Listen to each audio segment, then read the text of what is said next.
Attention please. This uploading is only for educational purpose. No intention to infringe copyrights. Learning English with Subtitles GPITRAL. Follow us.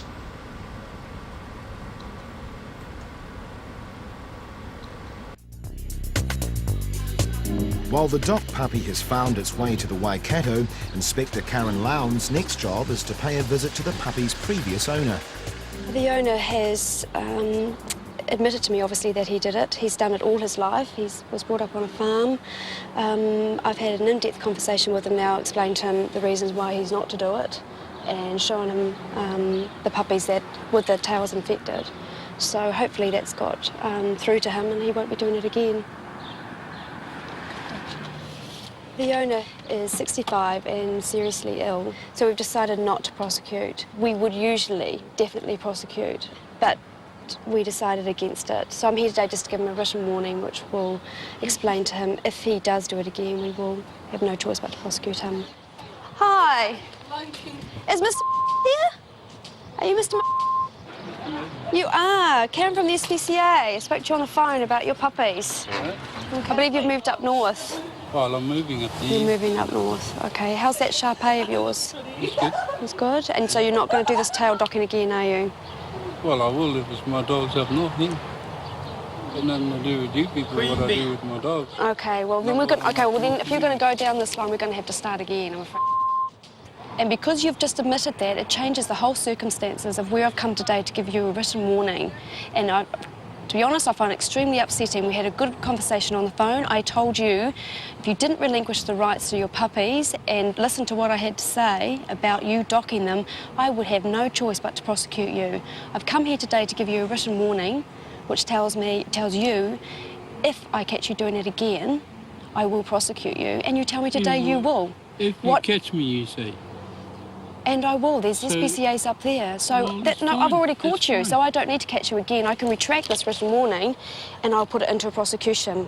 And you simply will get a summons to go to court and we'll let a judge decide whether you broke the law or not. That one that you put the band around, the tail was so badly infected, we almost had to put the puppy to sleep because of what you did. Oh, I don't know that. You saw, I'll show you a vet report. I could have taken it to my own vet. But you didn't, and that's the whole point. I was in hospital, I explained that to you. Karen maintains her focus for animal welfare, even though the man has refused to cooperate in the future. He wasn't the one that did it, he was in hospital. It was done by somebody else. I've got it in my notebook. When I spoke to Mr. originally, he said I did it. It's all... No, he didn't. Because it's my dog. Yeah, he didn't actually put it on. He didn't actually do it because he was in hospital. Somebody else that was did put it on. Who was that somebody else? A visitor that was here. I don't know about that. I've got in my notebook that Mr. did it. He said he did it. So, I mean, this is new stuff that's coming out. Are you happy to give over your forwarding address and your phone number? So at least we can discuss this further. The alleged offender is choosing to ignore Karen's advice and naturally doesn't want the SPCA on his case. Well, that was a disaster. Unfortunately, he admitted to me that he'd be quite happy to carry on docking his puppy's tails. So I've brought back the written warning and I'll have to continue with the prosecution, which is highly disappointing. I thought we'd had long conversations and he understood entirely where I was coming from, but obviously not. So, very frustrating.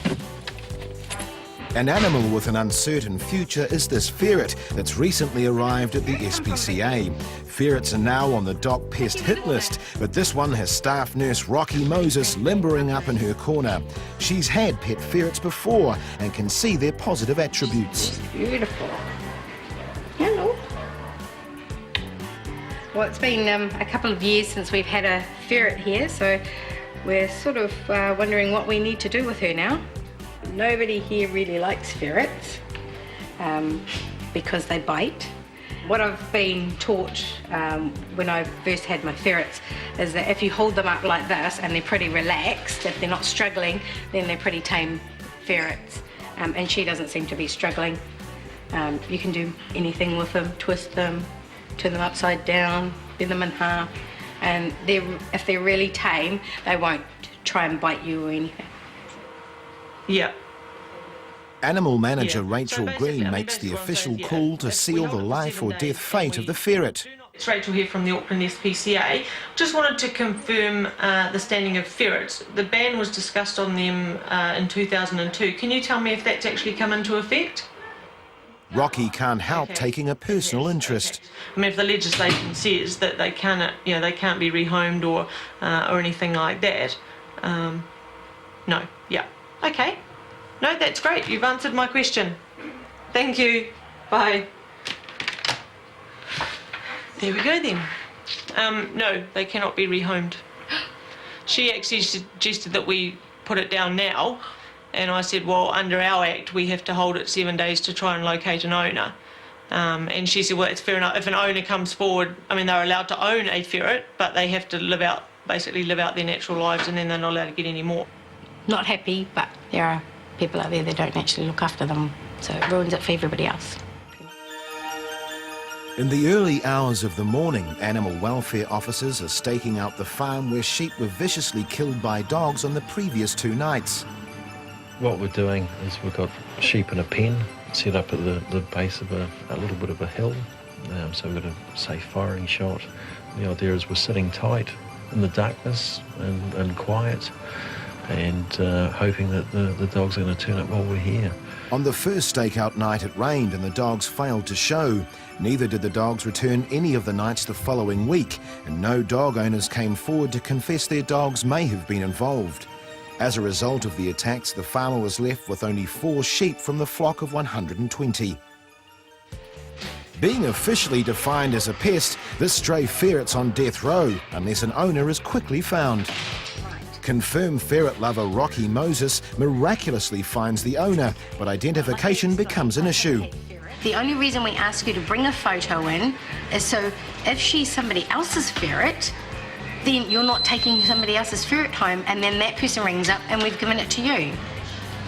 The woman claims her ferret has been desexed. This is now a requirement of the Department of Conservation to ensure the ferret population is contained and eventually eradicated, so resident vet Jody must confirm it. Hey, Peter. You're 3 whole years old.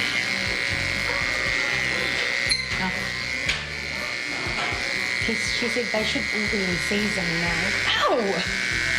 Nobby! Don't do that to me!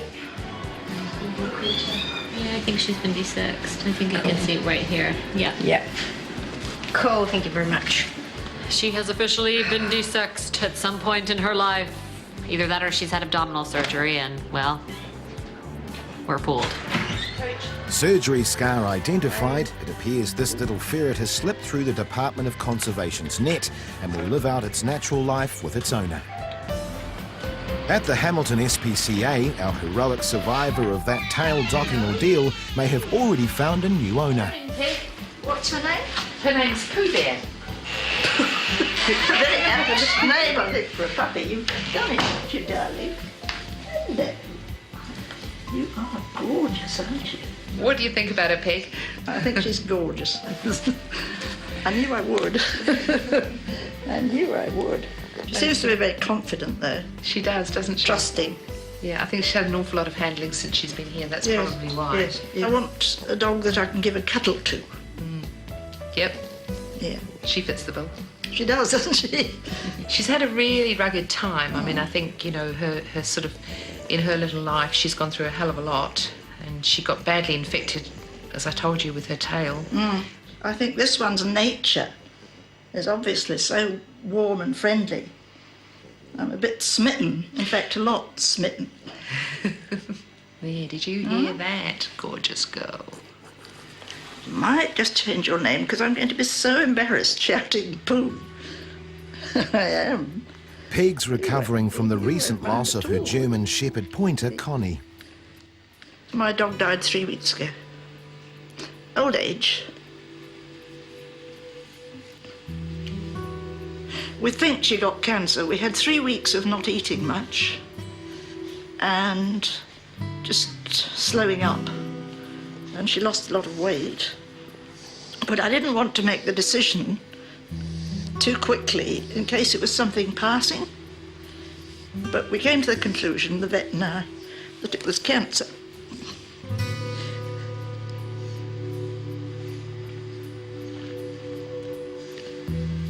People say to me, oh, you wouldn't have another, would you? Meaning at my extreme old age. And I say, yes, I would.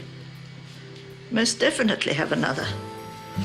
Because I've a good idea that my daughter would take it on if I popped my clogs. Wouldn't she? Pooh, pooh. A few days later, the dog found a home with Peg and got a new name, Kelly. What a good girl. So this is Kelly now. This is Kelly. Yeah. Right, Kelly, well, I think you've settled in quite well, so I'm going to love you and leave you, and we'll come back soon to check on how you're doing.